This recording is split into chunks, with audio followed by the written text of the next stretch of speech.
A gente já agradece aqui o ex-presidente da República, Jair Messias Bolsonaro, e vamos fazer um ping-pong aqui rapidinho. Bolsonaro, vamos lá. Então, vou falar uns nomes e o senhor diz para nós a frase que vem à cabeça. Senador Nelsinho Trade. Não vou entrar nesse ping-pong, não, que eu posso cometer alguma injustiça. O Nelsinho trabalhou conosco, foi nosso aliado aqui em Brasília, votando quase tudo, né, que o governo mandou para lá, porque nossas propostas não visavam fazer maldade com a população. Muito pelo contrário. Sempre buscamos aqui facilitar a vida de quem empreende, quem trabalha no Brasil. Então, o Nelsinho Trade, aqui em Brasília, comigo, foi nota 10, pode ter certeza disso. Senadora Soraya Tronic. Eu dispenso comentários, não quero comentar, não. Me desculpa aqui, mas não quero comentar, não. Aí, quando se fala da gratidão, se elegeu usando o meu nome, e chegando aqui, teve uma participação conosco, algumas viagens, etc., e me surpreendeu durante a campanha, ela vinha com aquela agressividade toda, né? Nada a falar sobre ela. Ex-ministro Luiz Henrique Mandetta. Isso eu posso falar, né? Ele se embebedou com o poder, né? Lamentavelmente, tivemos a pandemia, ele era o ministro da Saúde e passou a ser um garoto propaganda daquela grande rede de TV, né? Quase 2 horas por dia, falando que vinha na cabeça sobre a questão do Covid. Eu sempre falei para ele que ele era médico, tinha que ter liberdade e autonomia. O que eles aprenderam na faculdade lá, né? Que quando chega uma pessoa passando mal e não tem um remédio específico para aquele mal, ele deve fazer de tudo, é a obrigação dele, para que aquela pessoa tenha suas dores diminuídas e busque, obviamente, salvar a vida dessas pessoas. A pandemia era algo que ninguém sabia o que estava acontecendo, e ele foi contra essa autonomia do médico. E uma coisa gravíssima agora, quero que todos os médicos de Mato Grosso do Sul prestem atenção a isso. O Mandetta trabalhou dentro da Câmara dos Deputados e no Senado também em um projeto para que as particulares também pudessem fazer o revalida. Olha o risco que nós corremos. E esse projeto chegou para eu sancionar e eu acabei vetando. E depois o Mandetta voltou a trabalhar dentro do parlamento para que o veto fosse derrubado. Graças a Deus, o veto não foi derrubado. Então, o Mandetta quase que basicamente bota um ponto final no revalida aqui no Brasil, que é uma prova necessária, no meu entender, para que médicos formados em outros países possam clinicar aqui dentro. Em qualquer país do mundo, você tem algo parecido com o revalida. O Brasil praticamente deixaria de ter o revalida, tendo em vista a amplitude que se daria para que particulares também pudessem fazer esse exame. Tereza Cristina. Essa dispensa comentário pelo bom lado. Ela ampliou em muito o comércio externo no Brasil, abriu novas fronteiras.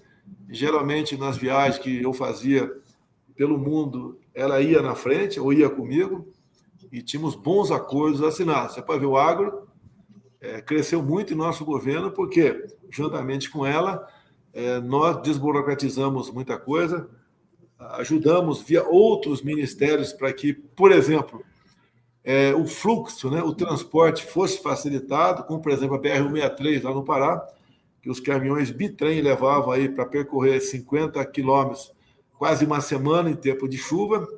Não foi trabalho específico da Tereza Cristina, mas foi trabalho dela também junto ao Ministério da Infraestrutura para que isso deixasse de acontecer, né, que era ruim para todos nós. A questão, repito, a questão da posse de arma de fogo para todo o perímetro da propriedade. As multagens diminuíram muito também, dado ao bom relacionamento dela lá atrás, né, com o ministro Salles do Meio Ambiente, depois o ministro Juca também. Não tínhamos uma política aqui de multagem a qualquer preço junto ao pessoal do campo, muito pelo contrário, a multagem tem que existir, mas não dessa forma agressiva. E tantas outras coisas, né, que ela colaborou nesse sentido. Vale a pena aqui contar uma historinha rápida aqui da Tereza Cristina, né? Que ela é uma mulher baixinha, né?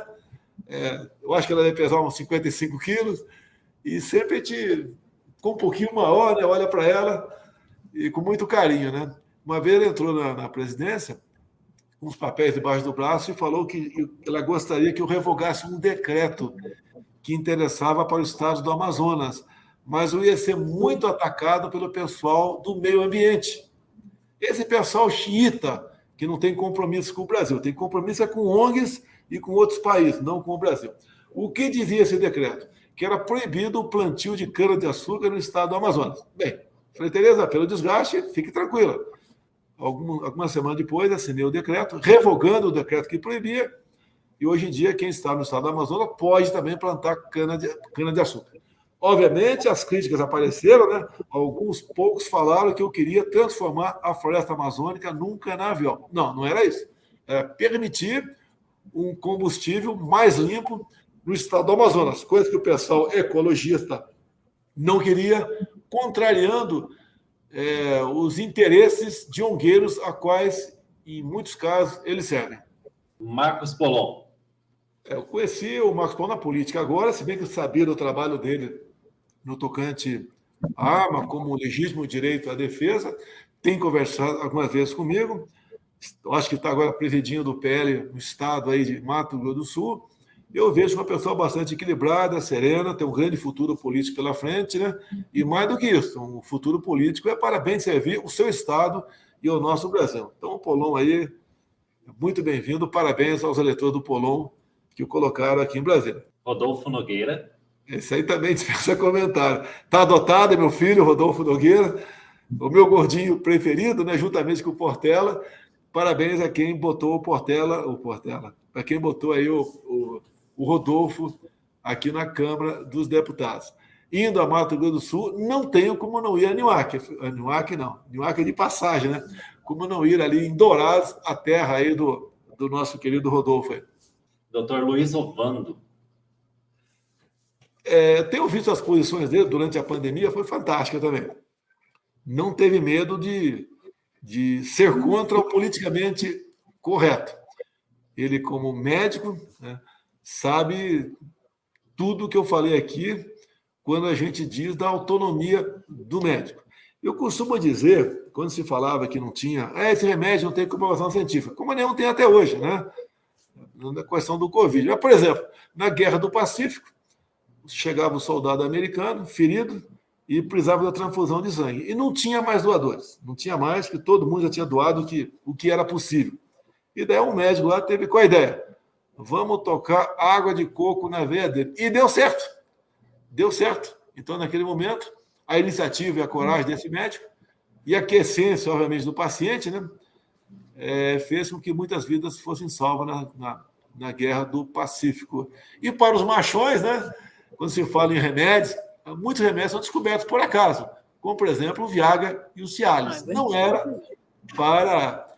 para disfunção erétil, era para outra coisa, mas descobriu-se pelo comportamento dos velhinhos que estavam na maca, né, querendo sair da maca quando via algo que atraía os seus olhos, acabaram em cima daquilo e descobrir algo para a disfunção erétil. É a mesma coisa com a questão da Covid. O mundo, mais cedo ou mais tarde, eu tenho tomado conhecimento, mas não toco nesse assunto, para evitar problemas, me chamarem de negacionista, etc. Mais cedo ou mais tarde, a verdade virá à tona sobre o crime que cometeram alguns no Brasil e não permitir que o médico tivesse a sua autonomia para tratar os seus doentes de uma doença que ninguém sabia o que era naquele momento. João Henrique Catan. O Catan eu conheço mais de mídias sociais. Gosto dele, tem uma voz peculiar, né? Quando ele fala, todo mundo sabe que é ele que está falando. Tem tido uma posição muito boa aqui em Brasília, em comissões. Um abraço ao Catan, que Deus o proteja. Capitão Contar. O Contar é uma amizade que começou há pouco tempo, né? E tenho muita confiança nele. Espero que ele tenha bastante paciência para que seus objetivos sejam atingidos, para que ele possa melhor servir o seu Estado, né? O grande problema que às vezes acontece com jovens políticos é querer atingir logo o seu objetivo sem a devida maturidade. O cara que pega aí uma manga verde no pé e quer no dia seguinte que ela esteja madura. Não vai dar certo. Então, o que eu vejo aí do Contar? O Contar tem tudo para crescer no Estado e, juntamente com essa nova safra de política, né, de políticos, proporcionar dias melhores para todos nós. E, finalmente, Eduardo Riedel. Eu não tenho acompanhado o governo do Estado. Não dá para te acompanhar tudo que acontece aí. E está meio cedo ainda para fazer uma análise crítica do seu governo. Está com 6 meses na frente do governo. Desejo boa sorte a ele, que ele tenha sucesso, que nunca se esqueça dos seus compromissos de campanha, para que ele possa realmente ter um grande futuro pela frente. Presidente, foi o senhor que começou. Então, eu tinha separado essa pergunta, eu não faria, mas o senhor falou em Viagra, não tem como não fazer. O senhor falou um tempo atrás que o senhor era imbrochável, e isso criou um som danado, né? E todo mundo tem um homem em casa, sabe como é, né? A gente tem aquela situação ali da domingueira, não é essa alegria toda.